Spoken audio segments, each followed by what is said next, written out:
Hi everyone. Today I'm going to be sharing with you all of the books that we have been reading for our Sonlight History Bible Literature Level E program for the last 9 weeks.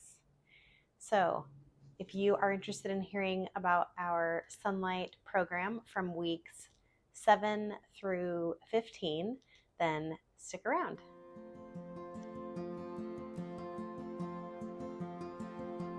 Hi everyone, welcome to our homeschool table. My name is Jerilyn. I'm a mom of 3 kids, ages 10, 3, and 1, and this is our 6th year homeschooling.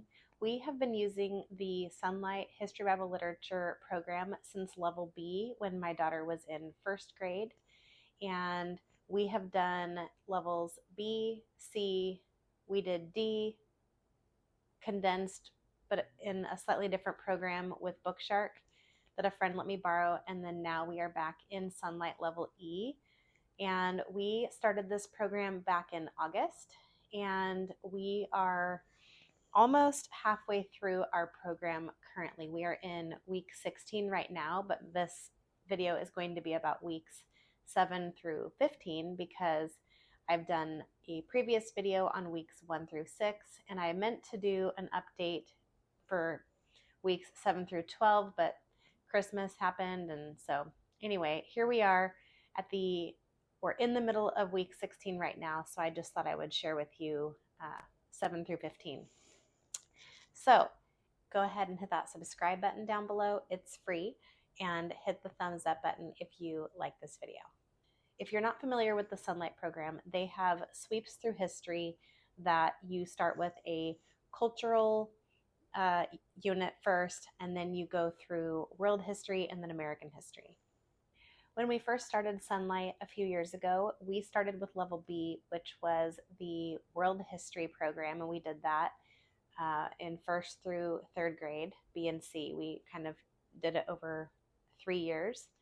And then in 4th grade, my daughter did American history, and we started out with Knotgrass and decided that that wasn't a great fit for us, and then we switched to level D from Bookshark, which is kind of a sister company to Sonlight, but it doesn't have all of the Christian aspects that Sonlight has. So we did just the level D portion of my friend's borrowed D and E condensed reading through history program. And now we are on level E, and we are really enjoying being back in Sonlight. So I just wanted to share with you some of the things that we've been reading in the last couple of months, and I hope to do a few more videos going forward as we continue on through this level. Now, my daughter is in 5th grade this year, and this program seems to be at a good level for her. She's kind of right at the younger end of what this level is geared towards. The thing that I like the most about this program is that the readers that accompany this level are great books that go along with the history. So they are mostly historical fiction and things like that. So I'm just going to go ahead and share with you what we're reading. So the way that Sonlight is laid out in the instructor's guides, there are 4 different sections. So the top section is for Bible and all of the components that go with Bible. Then there's history and geography, and then read alouds, and then last readers. You can also buy the readers separately if you want just the readers set, and then you would get the little packet of all of the notes that go with it. Those are really helpful. First, I'm going to start out by showing you the Bible section and kind of what we've been working on over the last 9 weeks. So first, obviously, we have a Bible. We use the ESV version from Crossway, and so each morning there's usually around a chapter or so to read. So in weeks 7 and 8, we worked on reading some chapters in Matthew. Then there were a couple of Psalms, and then we got into Chronicles. We went through Chronicles starting in chapter 10, and then are still going through Chronicles now, and we are in 2nd Chronicles. So We have been enjoying reading that. We do usually put that on audio when we are sitting down to eat breakfast or a snack. Depending on the day, sometimes we get started a little earlier, sometimes it's more like 10:30 and snack time. So I oftentimes put that on audio so that I can be eating at the same time as we're listening to our Bible reading. And that seems to work pretty well here. There are a couple of other books that are scheduled in the Bible section. So the first one is Starting Strong, and this is a devotional. The first section is a section on learning about Peter. And then the second section, which is what we're on right now, is about friendships. And so we've really been enjoying that. So the way that this book works is there are different chapters in here, and there's usually a little bit of a reading on the first 2 pages. So that's all the reading right here. And then there are questions. So there's usually 1 to 6 or 7 questions in here. This one has 5. And you can either choose to go through this all in one day, or if you'd like, you can split it up over the course of the week. That's actually how they have it split up in the notes, is to go Monday through Friday. So you can just pick and choose what you want to do on each of the days. On the 3rd day of each week, this book is scheduled, and we are currently working on the second section, which is Case for Christ for Kids. And these are really good. These chapters just help to answer some of the harder questions about our faith. And so my daughter really enjoys listening to me read them to her. And she always wants to do another one at the end. So I know that she likes it and enjoys it.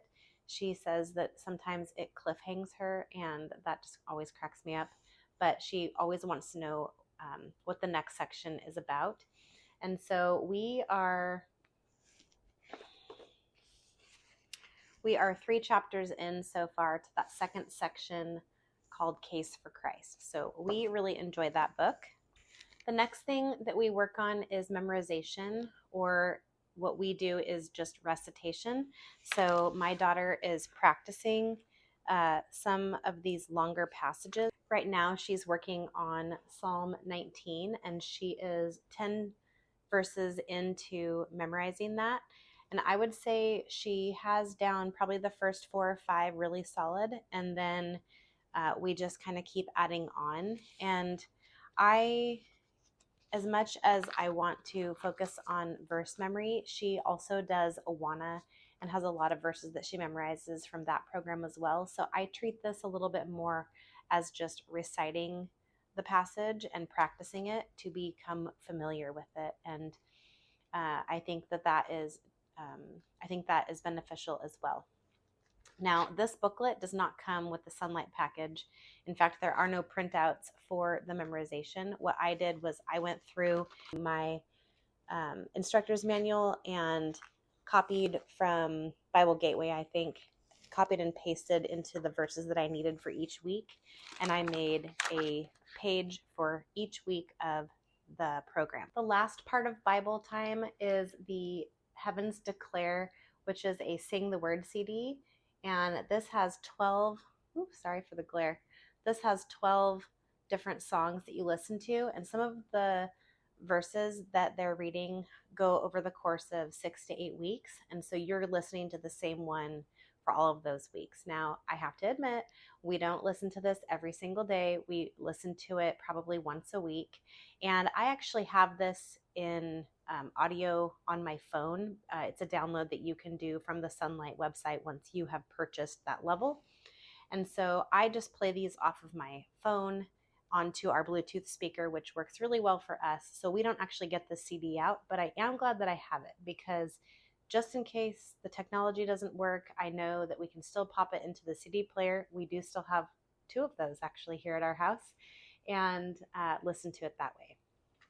So the next section in the instructor's guide is all about history and geography. So there are 3 main books that we use the most in this part of the program, at least. And the first one is the Landmark History of the American People. And this is volume 2, From Charleston to the Moon. The first volume of this is used in the level D package. And then volume 2 is used in level E. Now in weeks 7 through 15, we have actually gone through chapters 12 through 31, which is a really big section of this book. It did seem like there was a lot of reading in this book for the section of weeks that we're talking about, 7 through 15. And I am kind of glad that it dialed back a little bit in about week 12 to maybe more like one chapter per week. And even a couple of the weeks had no readings from the landmark book. So after a long kind of stretch of reading this book very frequently, now it's a little bit less, which has been really nice. The other 2 books that we are reading, I'm having my daughter do a little bit more independently. The first one is the Smithsonian American History Visual Encyclopedia, and this just has a lot of really good, it has a lot of really good pictures and illustrations and just little bits of information with captions. And it really complements the landmark history book and what we're learning there. And even talks a little bit about some of the things that are happening in the read alouds that I will show you in a little bit here. The second book that my daughter reads a little bit more independently is The World Wars. And this book started in about week 12. So she's only started reading this in the last month or so. And she has really liked it. She says that it's easy to read and understand. And there are lots of good pictures and maps and just ways for her to be able to see what it would have been like to, be at that time period. It is a little bit more of a textbook, but not nearly as much reading as the landmark history book that I read. Now, the reason why I decided to have her start doing a little bit more independent reading is because with having 2 little kids, 3 and 1, it is really hard to just be able to sit and read for that long of a chunk of time. So we kind of break it up a little bit. We do Bible earlier on, we take a break, we do some other things. And then we do our history portion and geography. We do most of the geography parts on Thursdays, which is a day that we don't have anything really going on later on in the day. So we can kind of stretch out school a little bit longer if we need to, although we're always done by 2 o'clock because that's nap time and I don't do anything after nap time starts. So that is kind of how we do that. The third section in the instructor's guide is for the read alouds. And these are the read alouds that we have been working on in the last 9 weeks. We have read Caddy Woodlawn, which I really liked. That was probably my favorite out of these 4. It has a very Little House on the Prairie type of feel where it talks about Caddy's life and what it's like to live on her farm and around the Indians that are nearby. And it's just a really fun book that has lots of adventure. And then we also read The Great Wheel, which was another really good book. This is probably, I don't know, I really liked them all.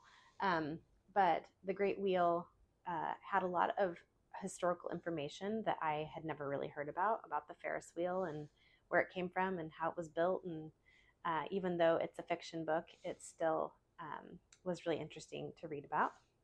Sorry for the glare. I can't say that we read Little Britches because I actually got this book on audio for my daughter to listen to during quiet time. Sometimes I just need to take something off my plate, and sometimes the read aloud is what I wind up taking off of my plate. So she actually listened to this on audio. She really liked it. She read it within, 3 days. And I would have taken the entire 2 weeks probably or more to read this book. So she was happy because she could listen to the book quickly. And then this one I am reading right now. This is a really small book. It's called A Letter to Mrs. Roosevelt.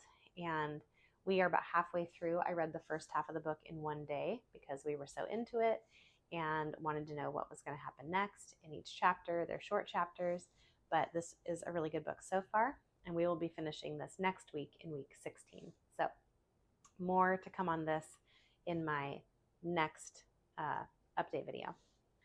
Last but not least, in the instructor's guide, the fourth section is for the readers, and these are just the readers that my daughter read during weeks 7 through 15. Again, everything for this video is just weeks 7 through 15. There's a lot more that goes into it, and I'll have a full review at the end of the year. So she read Shades of Grey, Sing Down the Moon, Old Yeller, Helen Keller, The Wright Brothers, and Hero Over Here, which is a very tiny book. She read that in like one day. Now, I normally would go through and tell you how she liked all of these books, but we are actually going to do a separate video on the books, the readers' books, and her opinion about them and what she liked the most and didn't like and all of that stuff. So I'm not going to do a full review of that right here, but these are the books that she read during these weeks, so I just wanted to share those with you. So we are loving the Sonlight HBL Literature Level E, which is the second year of American history. I have a few things that I need to get better at, so I thought I would share them with you today. The first thing is that the read alouds and the reader's notes are separate from the actual instructor's guides that are by the week. And the reason for that is because some people read the readers and the read alouds faster or slower. And so what you're supposed to do is take out the notes and kind of put them in where you are. So I'm not very good at doing that.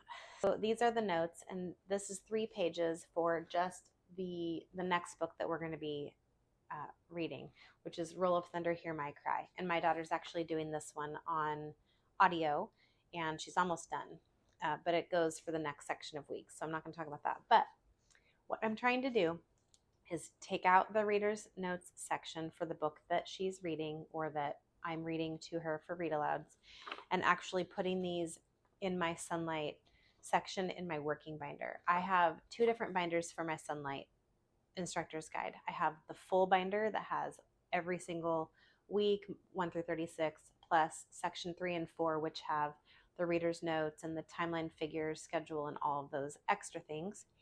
I have a separate working binder where I keep about 6 weeks of instructor's guides notes.